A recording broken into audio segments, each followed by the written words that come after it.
Hey everybody, good morning. Thanks so much for joining us. This is Harriet Kamek with Down to Earth with Harriet Kamek. And we're here today. We're going to talk about the issues that matter. I mean, there's just so much to talk about that sometimes I'm challenged as a host to be able to come to you with the issues that matter because there's just so much stuff going on. And I literally mean, there's just so much stuff. But how many of us had a good weekend? Had a good weekend, right? I got a lot of rest. Thank God we needed that. And I look forward to the week. So let me tell you what's at the top of my mind right now. I need you to get your calendar and put in your calendar tomorrow evening, Tuesday, September 24th. Tuesday, September 24th at 6 p.m. I will be in Brighton at the Brighton Homewood Suites. It's on Chalice Road in Brighton, right? It's not far from I-96 for those who will be commuting. And I'll be talking about a conversation on immigration. And it is the intersection of immigration and human trafficking. That's what we'll be talking about. So make sure you come out and hear what we have to say. And it takes place September 24th at 9 p.m. I'm sorry, at 6 p.m. And it takes place at the Brighton Homewood Suites. Make sure you come out and join us, right? It's sponsored by the Republican Women's Federation of Michigan. Dr. Linda Lee Tarver gets all the kudos for this one. And she and her group have organized this event so that we can focus on immigration and focus on what matters, right? Yes, because that's what matters. It matters to some, and if it matters to a lot of people, guess what? It matters to everybody. So come on out and hear what we have to say. I want to thank you all so much for tuning in and joining us. And as usual, go to our website, theexodusfoundation.com, as well as go to harrietkamek.com. I'm an author and speaker, so I do come out and speak to groups of people on the subjects that matter. I talk about human trafficking, talk about immigration. I also talk about violence, the impacts of violence on communities, the impacts of violence on health. That's a big thing, right? And human trafficking. So I'm also an inspirational speaker. So I do get my preach on, just so you know, right? Right. So my title is actually Reverend, but I hardly ever use it because not for any reason, then I guess I'm not someone who likes titles a lot for whatever reason. I don't, but I have come to appreciate that a title distinguishes you. So I've come to appreciate the distinction that a title brings, right? So make sure you come out and join us or invite me to speak at your next event. For more information, you can certainly find me on the web at harrietkamek.com or theexodusfoundation.com. We try to do it and try to get it and try to get it in, as they say, right? I'm an author of books, so my books are available on Amazon.com as well as BarnesandNoble.com, and they're available for your download. You can download them to any electronic device, as well as you can order a paperback copy of my book. I don't discriminate. Either way you buy me, I'll take it. Right? All right. So today I want to talk about the issues that matter, and I've been watching the newscasts all weekend long. I mean, I probably shouldn't have, right? I probably should have been spending more time resting. And I did spend a lot of time sleeping. And it seems to me the more I slept was the more sleep I needed. So forgive me, everyone, if I didn't respond to your text, or if I didn't call you, or if I didn't text you. I really just took the time out this weekend to just chill and be chilled, right? But I wanted to talk about fall, and I wanted to talk about the season of change because today is officially the first day of fall. Now, I don't know about you, but Saturday and Sunday were unequivocally hot to me. So I got my shorts in. It might be the last time that I could wear shorts for this year, but it was significant to me because it was hot and I was just a rebel in disguise. I'm like, okay, sun is shining and it's hot. I'm going to put shorts on, because it might just be the last time I get to see my legs and my toes out. So I wore my shorts this past weekend, and I am probably not going to be able to wear it for the rest of the year because, after all, I live in Michigan. And Michigan is in the Midwest, the northern part of the United States. So bully to us, we will have frost in just a few. And it gets progressively worse. after that. So over the weekend, my brother, one of my loving brothers, Hank, moved down to South Carolina. So I texted him last night and I said, well, now that you have moved to South Carolina, expect company sometime in December or January. Boom, just like that. And he was like, for sure, sis. And I'm like, exactly.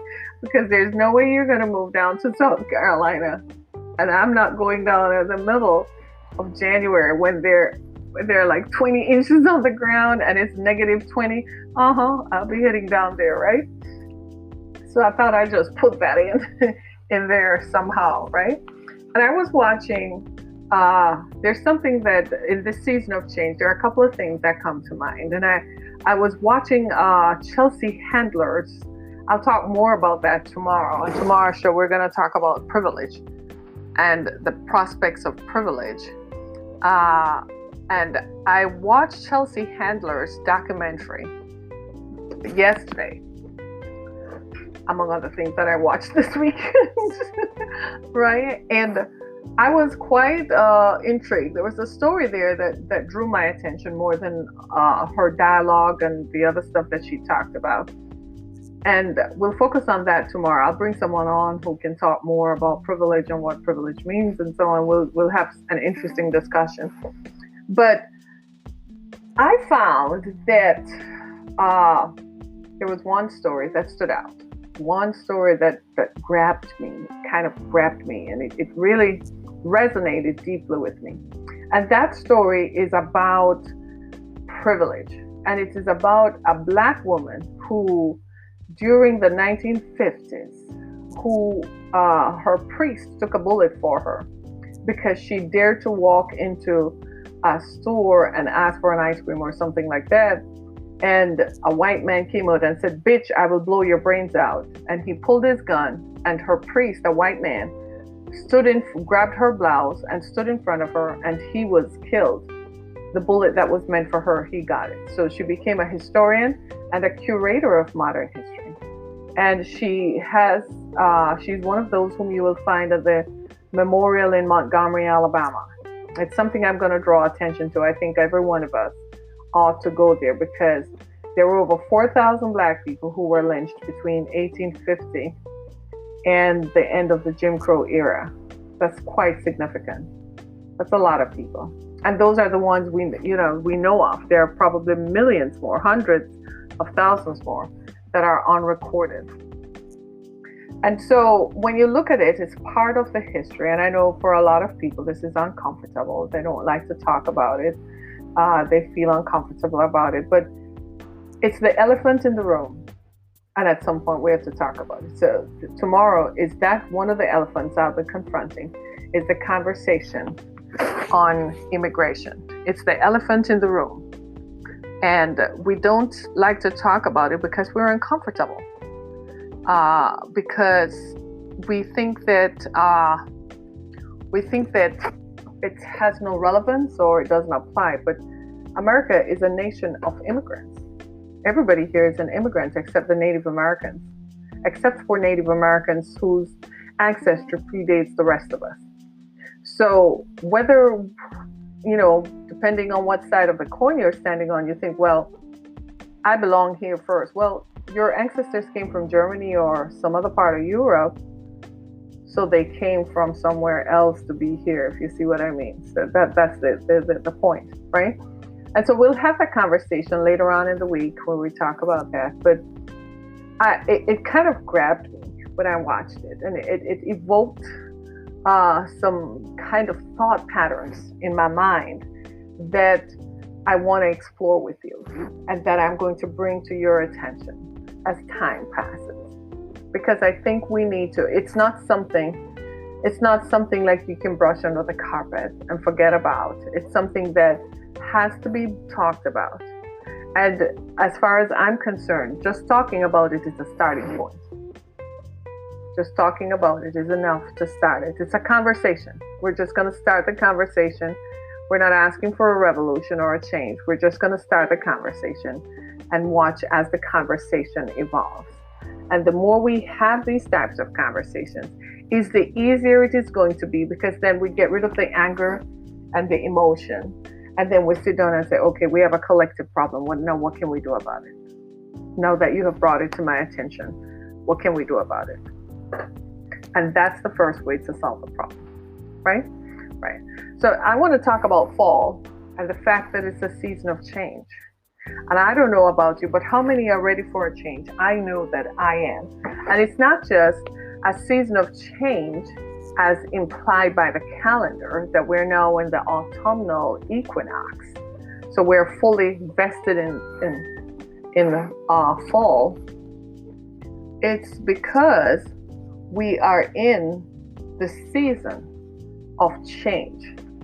And I wanted to talk about it because it brings to mind for me the fact that all of us, right? All of us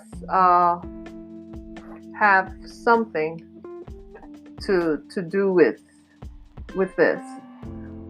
It brings to mind that something. It brings to mind that something has happened, and I wanted to talk about it because it is something that we need to perhaps focus on. We all have issues with we all have issues with stuff. We all have issues with the stuff that